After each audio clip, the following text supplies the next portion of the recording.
देखिए, आज हम आप लोगों को बेसिस ऑफ अकाउंटिंग का पार्ट 5 पढ़ाएंगे, जिसमें आपको वाउचर, डिस्काउंट, वेटगेट्स और कमीशन, ये 4 स्टेप आपके रहेंगे। वाउचर क्या होता है, सबसे पहले इस बात के संबंध में डिस्कशन करते हैं।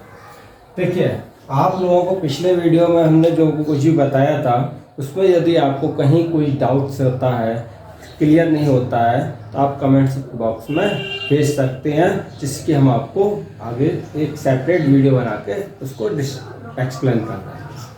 देखिए, वाउचर क्या होता है, हम इस पॉइंट पे आते हैं।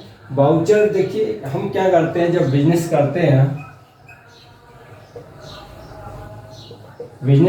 हैं तो बिजनेस में हमको यहाँ पर ट्रांजैक्शन करने पड़ते हैं, और ट्रांजैक्शन, जो भी ट्रांजैक्शन होता है उसके एविडेंस में जो भी डॉक्यूमेंट मिलता है या देते हैं बिजनेस की साइड से, वो सब हमारे वाउचर होते हैं। जैसे आपने कभी कभी मार्केट देखा होगा, कोई भी सामान परचेज करा आपने, तो परचेज करने का वो एक हमको क्या देता है, बिल देता है, जिसको हम बोलते हैं खरीदे हुए सामान का एक एविडेंस है, जिसके बेस पर हम उससे बात कर सकते हैं। आगे चलकर कहीं कोई प्रॉब्लम आती है तो उस बिल के आधार पर हम अपनी बात रख सकते हैं। रिटर्न करने का ऑप्शन होगा तो हम ले जाकर उसको बता सकते हैं कि हमने इस डेट में आपसे परचेज किया था, ये वाला सामान हमको नहीं लेना है। तो जो भी बिजनेस ट्रांजैक्शन के एविडेंस में दिया जाने वाला या प्राप्त किया जाने वाला डॉक्यूमेंट है, वो सब हमारा वाउचर होता है। वाउचर 3 प्रकार के होते हैं, जिसमें फर्स्ट नंबर का वाउचर आता है इनवॉइस,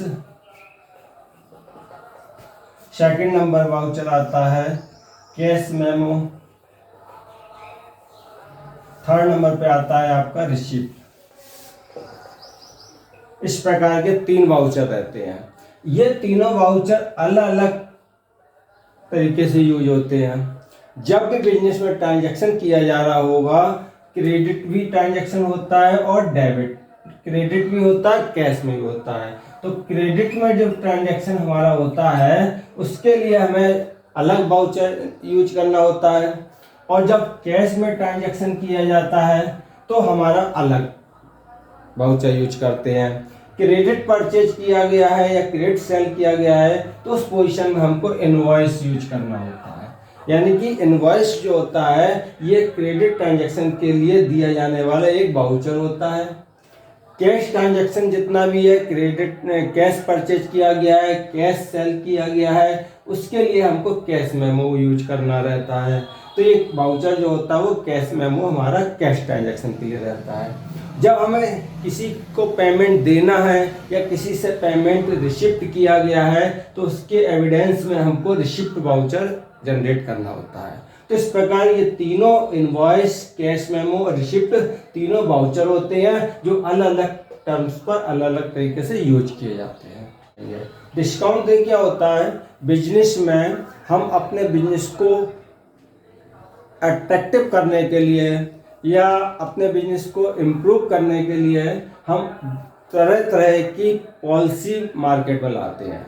जैसे हमने 10% डिस्काउंट सेल्स प्राइस पे दे दिया कि एमआरपी जो रेट है इस पे 20% ऑफ, 10% ऑफ, 15% ऑफ, इस तरह से दे देते हैं। एक तो ये डिस्काउंट होता है।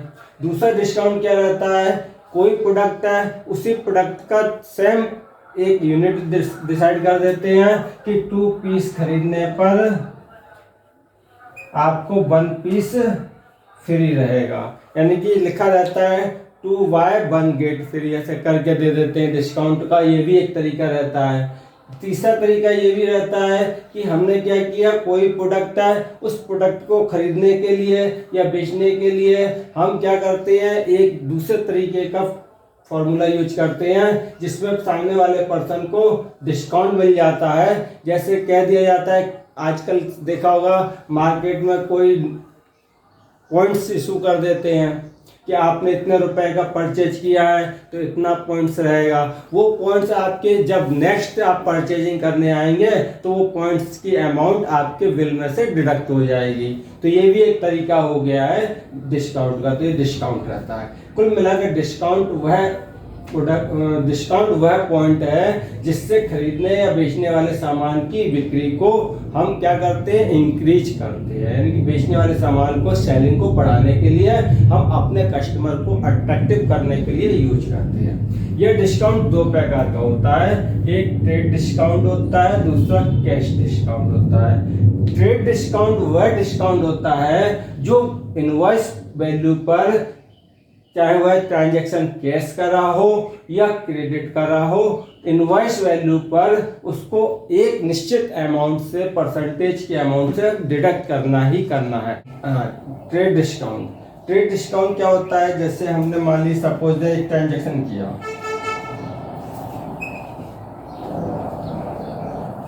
परचेज गुड्स फ्रॉम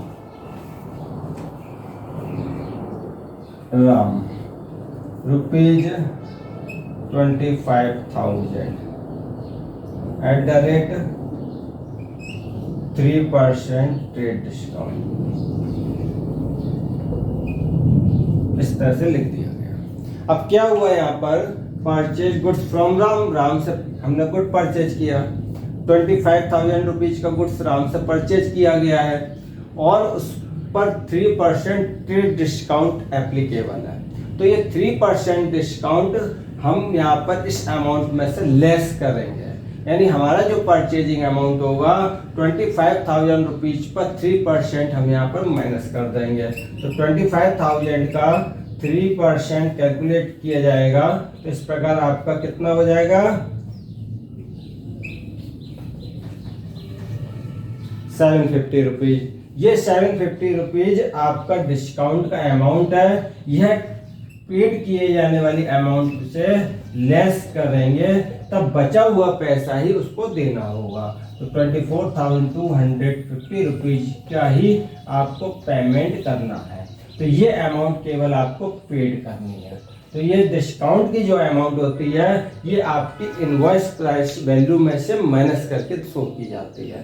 तो ट्रेड डिस्काउंट होता है वह आपकी जो इनवॉइस वैल्यू है उससे लेस करके दिया हुआ अमाउंट ही पेड किया जाता है। ये होता है ट्रेड डिस्काउंट। दूसरी बात, ट्रेड डिस्काउंट चाहे कैश में ट्रांजैक्शन हो या क्रेडिट पर ट्रांजैक्शन हो, दोनों पोजीशन में ये एप्लीकेबल होता है। सेकंड आता है कैश डिस्काउंट। अब सेकंड नंबर पर आता है कैश डिस्काउंट। कैश डिस्काउंट में क्या रहता है, कैश डिस्काउंट केवल कैश ट्रांजैक्शन की पोजीशन में ही दिया जाता है।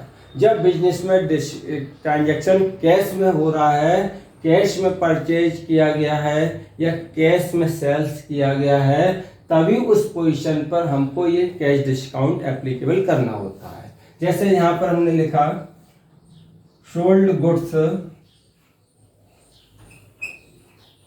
For cash rupees 10,000। अब ये 10,000 रुपीज का जो सामान सोल्ड किया गया है यह कैश फॉर्म में सोल्ड किया है, एक कैश ट्रांजैक्शन है। तो इस पर हमने यहाँ पर लिख दिया at the rate 5% cash discount, यानी कैश डिस्काउंट 5% की रेट से इस पर एप्लीकेबल होगा। तो यहाँ पर जो अमाउंट होगी 10,000 रुपीज की, उसमें 5% लेस करके पेमेंट किया जाएगा। तो साथ में आपको कैश डिस्काउंट को अपने यहाँ अकाउंट में रिकॉर्ड करना होगा, यानी कैश डिस्काउंट को रिकॉर्ड किया जाएगा, जबकि ट्रेड डिस्काउंट को रिकॉर्ड नहीं किया जाता है। ट्रेड डिस्काउंट पेड अमाउंट से लेस करके अमाउंट शो करते हैं। कैश डिस्काउंट में आपको पूरा 10,000 शो करना है, साथ में जो इसकी अमाउंट आएगी 500 वो आपको डिस्काउंट के रूप में रिकॉर्ड करके शो करनी होगी। तो इस प्रकार इसका ये रहता है। तो कैश डिस्काउंट को रिकॉर्ड करते हैं। कैश डिस्काउंट केवल कैश ट्रांजैक्शन पर, कैश परचेज करने पर या कैश सेल करने पर ही एप्लीकेबल होता है। अब देखिए, अब आता है आपके सामने बैड डेट्स।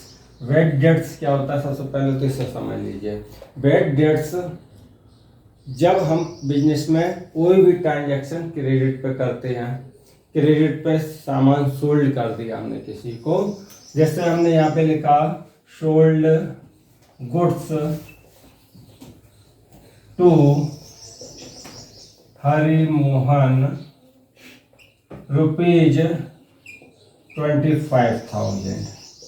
अब 25,000 का गुड्स हरि मोहन को हमने सोल्ड कर दिया है। हरि मोहन को जो गुड्स सोल्ड किया गया है उसकी अमाउंट 25,000 है। अब ये कैसा ट्रांजैक्शन हो गया? क्रेडिट, क्योंकि यहाँ पर लिखा हुआ है हरि मोहन को गुड्स सोल्ड किया गया है, फॉर कैश नहीं यूज किया गया। इसका मतलब है कि हरि मोहन को यहाँ पर गुड्स जो सोल्ड किया गया वो क्रेडिट पर सोल्ड किया गया है। जब क्रेडिट पर सोल्ड करेंगे तो यह amount 25,000 at a time receipt नहीं हो रही है। गुड्स तो गोज आउट हो रहा है परंतु उसके बदले में अभी हमको कैश रिसिप्ट नहीं हुआ है। इन फ्यूचर 25,000 हमको रिसिप्ट होगा। मान लीजिए किसी कारण से कोई भी एक्सीडेंटल केसेस हो जाता है, हरि मोहन किसी भी कारण से वह अमाउंट देने में नहीं एलिजिबल है। हो सकता है हरि मोहन के यहाँ कोई ऐसी एक्सीडेंट हो गया हो, उसकी दुकान पर आग लग गई हो सकता है हरि मोहन डेथ हो गई हो सकता है हरि मोहन के यहाँ कोई ऐसी घटना हो गई हो जिससे वह इस अमाउंट को देने के लिए अभी नहीं है, दे नहीं सकता है। तो ये वाली अमाउंट आगे भी भविष्य में देने की पोजीशन नहीं है, तो यह अमाउंट हमारे बिजनेस की क्या हो जाएगी? लैप्स हो जाएगी, यानी हमारे बिजनेस में ये रिसिप्ट नहीं होगी। जब यह अमाउंट इन फ्यूचर रिसिप्ट नहीं होगी तो ऐसी पोजीशन में हम हरि मोहन को यहाँ पर बैड डेट्स शो करेंगे, क्योंकि ऐसे डेटर्स हैं, हरि मोहन ऐसा डेटर्स है जिससे हमको इन फ्यूचर में अमाउंट रिसिप्ट नहीं होगी, या 25,000 हमारे क्या हो जाएंगे? लैप्स हो जाएंगे। तो ये बिजनेस का क्या होगा? लॉस होगा। तो इस प्रकार की अमाउंट हमारी बैड डेट्स कहलाती है। क्लियर? अब आता है थर्ड फोर्थ नंबर पे कमीशन। कमीशन क्या होता है? देखिए, कमीशन जब हम अपने बिजनेस में कोई प्रोडक्ट सेल आउट करते हैं तो उससे तो हम प्रॉफिट जनरेट कर लेते हैं, परंतु कभी कभी क्या होता है बिजनेस में कोई प्रोडक्ट हमारे पास नहीं होता है, तो हम कस्टमर को ये नहीं कहते कि ये प्रोडक्ट हमारे पास नहीं है, सामने वाली दुकान से ले लो, साइड वाली दुकान से ले लो, ऐसा नहीं बोलते हैं। क्योंकि बिजनेस का पहला रूल है कि कभी भी अपने कस्टमर को दूसरी दुकान पे नहीं भेजा जाता है। हम अपने कस्टमर को रोकते हैं, कहते हैं रुकिए अभी हम गोदाम से सामान निकलवा रहे हैं। गोदाम से सामान निकलवाने के लिए हम अपने पहले से ट्रेंड किए हुए लड़के को या अपने साथी को इंडिकेट कर दिया जाता है कि गोदाम से निकालने का मतलब है आपको फलाने वाले पर्सन से या फलानी दुकान से सामान लाना है, तो वो वहाँ से सामान प्रोवाइड करता है और हम अपने कस्टमर को दे देते हैं वो सामान। उस पर जो भी अमाउंट हमको मिलता है उस अमाउंट पर हमारी और उस फर्म से या उस दुकानदार से पहले से ही एग्रीमेंट होता है, म्यूचुअल अंडरस्टैंडिंग रहती है कि आपके यहाँ का सामान यदि हम सोल्ड करेंगे तो हमको इतना % कमीशन मिलेगा। तो वो अमाउंट रिसिप्ट होती है वही हमारी कमीशन होती है। कहने मतलब है कि हम दूसरे के दुकान का या दूसरी फर्म का कोई भी प्रोडक्ट जब सेल आउट करते हैं तो सेल करने वाली अमाउंट पर हमको एक निश्चित रेट से अमाउंट रिसिप्ट होती है एज ए कमीशन, इसको हम कमीशन बोलते हैं। इसी प्रकार जब हमारे बिजनेस का कोई सामान सेल आउट किया करता है कोई सेकंड पर्सन, तो हमें उसकी सेलिंग की अमाउंट पर निश्चित रेट से कमीशन देना होता है। वह कमीशन निश्चित एक % से भी हो सकता है या एक लमसम अमाउंट के रूप में भी हो सकता है, वैसे मोस्टली % के रेट में ही रहता है। तो वो अमाउंट हमारी पेड कमीशन कहलाती है। और जो कमीशन हमारे बिजनेस में रिसिप्ट होता है वो हमारा कमीशन क्या कहलाता है? रिसिप्ट कमीशन कहलाता है। तो इस प्रकार ये आपका वाउचर, डिस्काउंट, बैड डेट्स और कमीशन, ये 4 पार्ट आपके कंप्लीट हो